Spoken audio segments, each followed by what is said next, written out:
තිරිසන් ලෝකේ සිඟිති පැටව දූෂණය කරන්නේ නැහැනේ. සිඟිති පැටව දූෂණය කරන්නේ නැහැ තිරිසන් ලෝකේ. හැබැයි මනුලෝ දූෂණය කරනවා. ඍතු කාලයේ නොපැමිණිච්ච සත්තුන්ව තමන්ගේ අවශ්‍යතා සඳහා පාවිච්චි කරන්නේ නැහැ තිරිසන් ලෝකේ. ඒකේ ඍතු කාලයේ ආපු අය පමණයි යසුරු කරන්නේ. හැබැයි මනුලෝ නෑ. කැමැත්ත ඇතිව හෝ නැතිව ඕනෑම එකෙක්ගේ අවශ්‍යතාවයන් තමාගේ ජීවිතයේ ගොදුරක් හැටියට පාවිච්චි කරන්න මහන්සි ගන්න. තිරිසනා කවුද?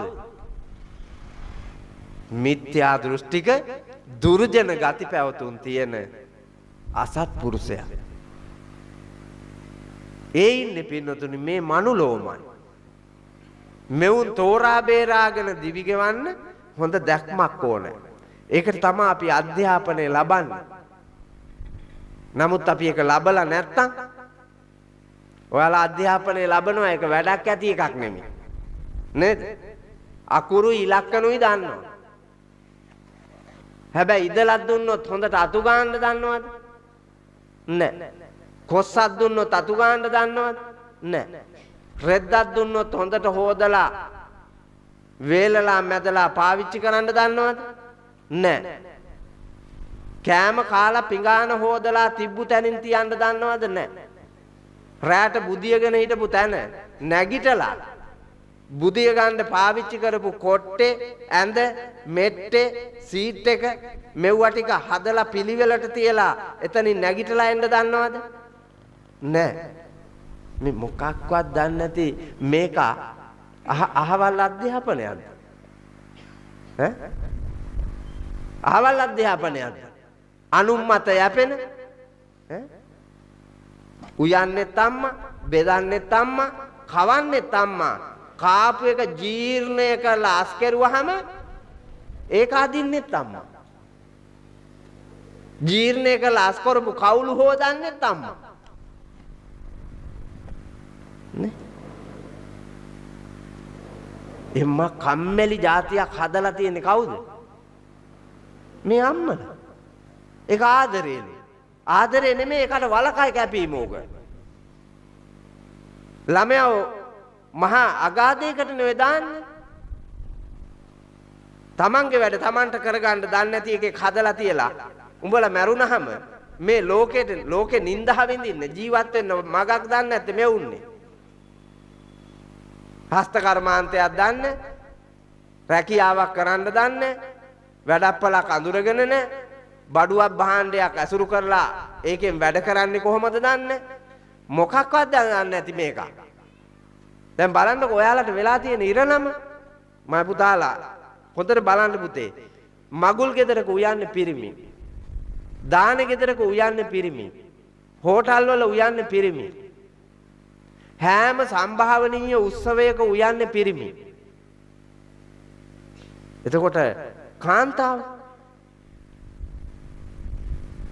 පඩිය පුතේ ලක්ෂ 5යි 6යි 7යි 8යි 9යි 10යි පබිලිස් අපච්චිගේ පඩිය ලක්ෂ 25කට වැඩි මාසික. මොකද්ද රස්සාව? ඉවීම. පඩිය හොඳයි. මොකද්ද තියෙන්නේ? නාකි ලොක්කන්ගේ ඇඟ තලන්න. ඔව්. නාකි ලොක්කන්ගේ ඇඟ තලන්න තියෙන්නේ. අර මීගොමුවේ පහුගිය කාලේ ඇල්ලුවේ 50ක්. ඒ වාගේ තැන් 50ක් ඇල්ලුවා. අල්ලලා අත්අඩංගුවට ගත්තා. පුංචි ගෑනු ළමයි හිටියා මහත්තයා.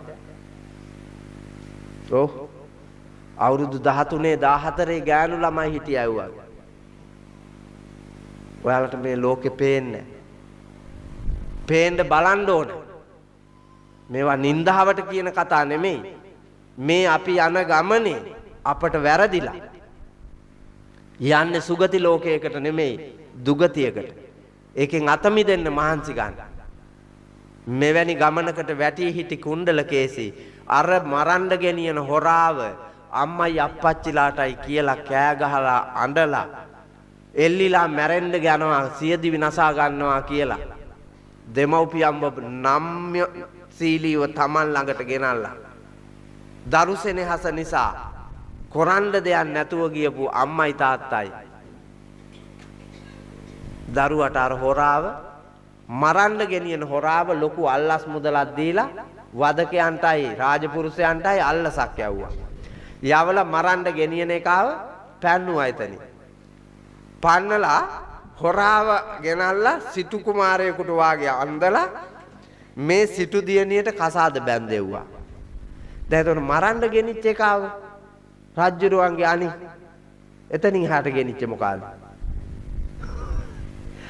වීදියේ ගියපු අහිංසක කොල්ලෙක් අල්ලලා ඌට අර හොරාගේ රෙදි ඇන්දුවා. අන්දලා එතනින් එහාට ඌව තලතලා ගෙනින් මොකවත් දන්නේ නැති පාරේ ගියපු කොල්ලප්පා. එතනින් එහාට අරන් ගිහිල්ලා ඌව හොරුන් හෙලන ගිරිමුදුනෙන් දාලා මරලා හොරාව කුණ්ඩලකේසිට කසාද බැන්දුවා. කුණ්ඩලකේසි ආදරෙයි ලස්සනයි පුතා මේක. හැඩි දැඩි ලස්සන රූපය අය බෝනිකවා. පාට පැහැය පෙනුම පිරිපුම් බව කුණ්ඩලකේසිට සැපසේ ජීවත් වෙන්න හොඳ කායික දැක්මක් තියෙන චරිතයක් ඉතින්. හොරු ලස්සනයිනේ ලංකාවේ වුණා. බලන්නකො ලංකාවේ අහුවෙලා ඉන්න හොරු. හරි ලස්සනයි ඒෝ. ස්ත්‍රී දූෂකයෝ ඉන්නවා ලස්සනයි. මිනිමරු ලස්සනේ උන් ඉන්නේ. හිරේට ගිහිල්ලා බැලුවා. මම බණ කියන්න ගිහිල්ලා දුකේ බෑ පුතා ඇත්තටම දුක හිතෙනවා දැක්කාම. මේ රටේ මහා බල සම්පන්න ශක්ති කදම්බයක් හිර කරලා හිර වෙලා රටට වටිනාම කොටසක් හිරේ ඉන්නේ. රූපශ්‍රීයෙන් 99.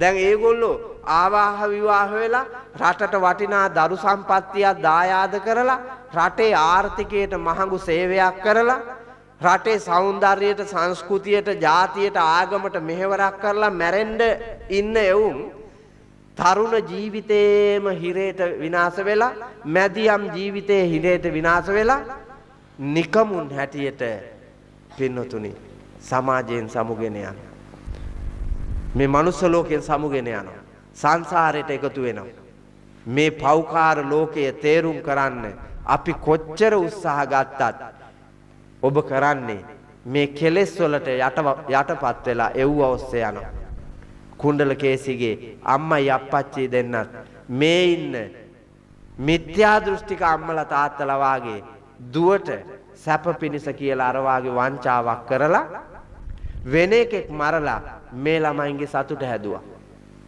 ලංකාවේ කීයක් පුතේ ඔය අය කරලා තියනවද මේ අපි දනුවත්ව මේ අපි දන්නා සමාජේ තමන්ගේ දරුවන්ගේ යහපත වෙනුවෙන් තමන්ගේ සැපත වෙනුවෙන් අහිංසකයෝ කොච්චර මරලා තියනවද අහිංසකයන්ගේ රැකී ආරක්ෂා අහිමි කරලා තියනවද දේපල අහිමි කරලා තියනවද ජීවිත අහිමි කරලා තියනවද මේ රටේ ඒවා අපිට පේන්නේ නැහැ අපි ලිඳේ ගෙම්බෝ වාගේ ඉන්න තාක්කල් විනිවිද දක්නා නුවණ ඇති මිනිස්සු හැටියට මේ ලෝකය දකින්න ඕන බලන්න ඕන විඳින්න ඕන මනින්න ඕන කිරන්න ඕන සත්පුරුෂ ඇහක් හදාගෙන ප්‍රඥාව දියුණු කරගෙන පින්වත් බෝසත් මිනිහෙක් වෙන්න නම් එතකොට යථාර්ථය තේරෙන්නේ ඒ භාග්‍යවත් ලෝකේ හොයාගෙන යන මිනිසුන්ට ලෞතර බුදුරජාණන් වහන්සේ මේ පෙන්වා වදාළ කුණ්ඩලකේසී කතාවේ කුණ්ඩලකේසීගේ මිනිහා කුණ්ඩලකේසියව මරලා කුණ්ඩලකේසිගේ රන් රිදී මුතුමැණික් හොරකම් කරගෙන පනින්න සැලසුමක් හැදුවා. කුණ්ඩලකේසිට අවසාන මොහොතේ ඒක තේරුණා. තේරිලා කුණ්ඩලකේසී උපායශීලීව තමන්ගේ ජීවිතේම දීලා තමන්ගේ දේපල පවරලා අම්මයි තාත්තයි දෙන්නව මිනිමරුව කරලා රාජද්‍රෝහීන් හැටියට වංචා කරලා මැරෙන්න ගියපු එකාට ජීවිතේ දීලත් ඒකා තවත් අර ඇබ්බැහි වෙච්ච කූර ගතිවලම නම් ඉන්නේ මේකා මේ ලෝකේ තියන්න හොඳ නෑ කියලා කුණ්ඩලකේසි තීරණයක් අරගෙන කුණ්ඩලකේසි හොරුන් හෙලන ගිරිමුදුනෙන් මේකව තල්ලු කෙරුවා පල්ලෙහාට. තල්ලු කරලා ගිහිල්ලා කුණ්ඩලකේසි මහාන වුණා. ධර්මයේ ඉගෙනගෙන මහාන වුණා. ධර්මයේම ඇසුරු කරලා සරියුත් මහරහතන් වහන්සේ සද්ධර්ම දේශනාවක් පවත්වන වෙලාවේ ඒක ශ්‍රවණය කරමින් රහත් භාවයට පත් වුණා. ඒ උතුම් කුණ්ඩලකේසි ජීවිතේ පරිවර්තනය කිරීම පිළිබඳව කෙලෙස් සතුරාව මරා දමා අරහත් උත්තම මේ සම්බුදු සසුනේ ශ්‍රේෂ්ඨ වූ මහරහත් තෙරණින් වහන්සේ කෙනෙක් වීම පිළිබඳව වර්ණනා කරමින් බුදුරජාණන් වහන්සේ අනුදැන වදාලා වීරිය වඩන සම්මා දිට්ඨියෙන් ලොව දකින ජීවිතය දකින ඕනෑම මිනිහෙකුට තමා තුල උපදින සකල කෙලෙස් ධර්ම මරලා දාලා පිම්බත් ගමනක් යන්න පුළුවන්. අපිත් ඔබ වාගේ මේ ලෝකෙම ඉපදිච්ච මේ මනු ලෝකෙම මේ සමාජෙම හැදිච්ච ළමයිනේ. මාත් අවුරුදු 23ක් වෙනකන් ගිහි සමාජය ඇතුලේ හිටියා. අවුරුදු 23 දිනේ මං වඩාත් වටින්නේ පැවිද්ද කියලා පැවිදි ජීවිතයට ආවේ. ඒ ඇවිල්ලා පුරුදු පුහුණු වෙලා මේ ධර්ම දේශනා කරමින් ලෝකේ වටේ වන්දනීය පූජනීය චරිතයක් නිර්මාණය කරගත්තේ ඔබ අතරේම මේ කෙලෙස් බර ලෝකේම ඉඳලානේ. දරුවෝ 10 දෙනෙක් ඇති පවුලේ කෙනෙක් හැටියට. ඇයි ඔබට බැරි වෙයිද? පුළුවන්. උත්සාහවන්තානං ජනානං කිම සාදියං. උත්සාහවන්ත මිනිස්සුන්ට මොනවද කරන්න බැරි? මේ ලෝකෙ දිනන්න පුළුවන්. නිකන් හිතලා බලන්නකෝ ඔය ජංගම දුරකථන ඔබ පාවිච්චි කරනවා විනාශ වෙන්න. ඕක හදපු මිනිහා හැදුවේ මේ ලෝකේ කාර්යක්ෂමව තොරතුරු හොමාරු කරගෙන ජීවිතේ නිර්මාණය කරන්න. ඕකේ තියෙන වැඩ අපි දන්නේ. බාන්නකෝ මේ මිනිහාගේ මොලේ කොච්චර දියුණුද කියලා. අපිට හොද්දක් හදා ගන්න බෑනේ පුතේ. ඈ? වත්තේ තියෙන කෙහෙල් මුහයක් හීම් වෙන්න ලියලා සම්බෝලයක් හදා ගන්න අපි දන්නවද කියලා බාන්නකෝ ෆෝන් එක හදාපු මිනිහත් එක්ක ගලපලා. ටොන් ගානක් බර ගුවන් යානයක් සෙනගත් 7-800ක් පටවාගෙන එවුන්ගේ බඩුත් ඒ වගේ පටවාගෙන තෙලුත් වතුරත් කෑමත් බීමත් පටවාගෙන මේ හිස් අවකාශයේ යනවනේ. හිස් අවකාශයේ යනවා. අච්ච ටොන් ගානක් බර එක.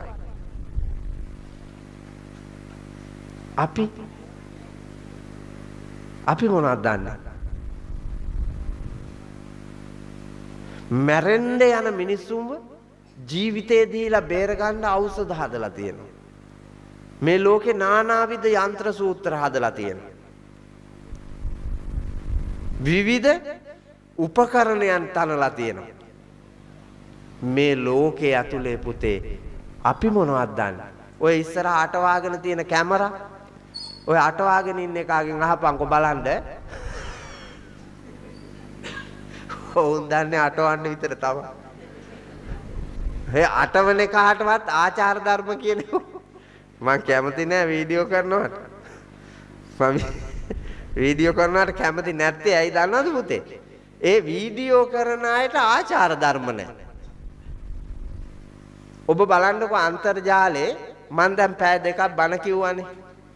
මේ පැය දෙකක් කියපු බණ ධර්ම දේශනාවේ පුංචි පුංචි කෑලි කපලා ගන්නවා. ඒ කපලා ගන්න කෑලි වලට නානාවිද රූප දානවා. ගෑනු ළමයි දානවා, පිරිමි ළමයි දානවා, දේශපාලඥයෝ දානවා, හාමුදුරුවරු දානවා, සත්තු දානවා. ඒකොල්ල කාග මහාඳුරුව මෙහෙම කිව්වා කියලා අන්තර්ජාලයේ දානවා. මිනිස්සු පින්නතුනි ධර්මයේ ඉගෙන ගන්න මා කෙරේ වෛර බඳිනවා. දේශපාලඥයෙකුට බැන්නා කියලා ඒ මිනිහාගේ රූපේ දාලා මාව දානවා. කොළ මං අර කියපු එකක් දානවා අතෙන්ට බද්ධ කරලා. කාන්තාවන්ට මෙහෙම හාඳුරුවෝ නිගා කෙරුවා කියලා දානවා ගෑනුන්ගේ රූප. නිලියන්ගේ රූප, නළුවන්ගේ රූප, සමාජයේ වැදගතුන්ගේ රූප. එහෙම දාලා අන්තර්ජාලයට දානවා. පුතේ ඕනෑම මාධ්‍යයක් පාවිච්චි කරන්න ඕන යහපත පිණිස. తాවකාලික තෘප්තියින්ට නෙවෙයි. මේ පැය දෙකක් කියපු බණ පැය දෙක දාන්න බැරි නම් නිකන් ඉන්න ඕන. ඒ වැඩේ කරන්න එපා. මුලැමැදාග ගැලපෙන්නේ නැහනේ. මුලැමැදාග ගැලපෙන්නේ.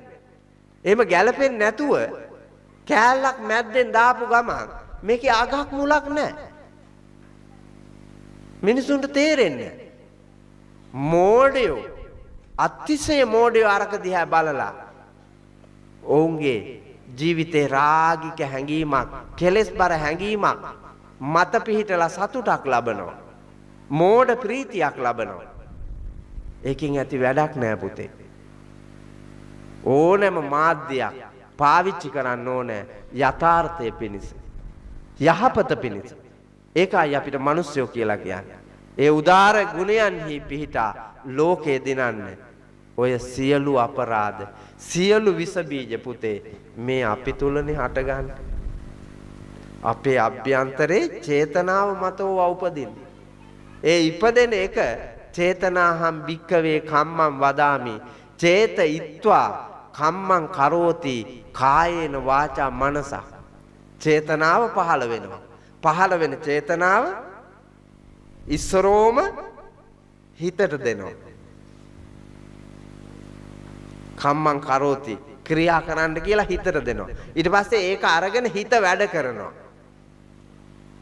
අපි කියමුකෝ කාට හරි ගහන්න හිතුණා කියලා. ගහන්න චේතනාවක් පහළ වුණා.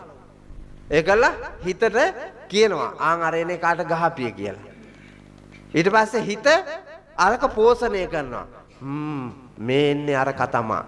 ඕක අර එහෙම කෙරුවා, මෙහෙම කෙරුවා, මෙහෙම කෙරුවා, මෙහෙම කෙරුවා කියලා අතීත සිතුවිලි දැන් මෙහෙම ඒ අතට මේ අතට පෙරල බලලා අර දීපු හැඟීම තවත් කූරතර එකක් කරනවා.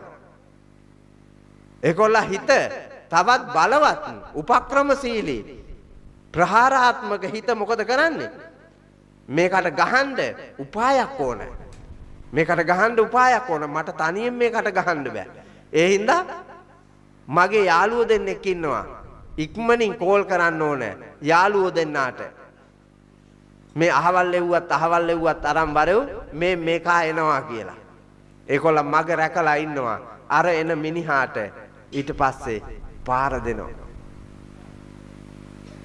කටත් වැඩ කරනවා, ඇඟත් වැඩ කරනවා, හිතත් වැඩ කරනවා. කායේන වාචා මනසත් තුන් දොරම අවදි කොට මහා අපරාධයක් කරනවා. අර පාරේ ආපු මිනිහව තලලා මරනවා. මම මේ සත්‍ය සිදුවීම් කියන්නේ සමාජයේ දැකපු.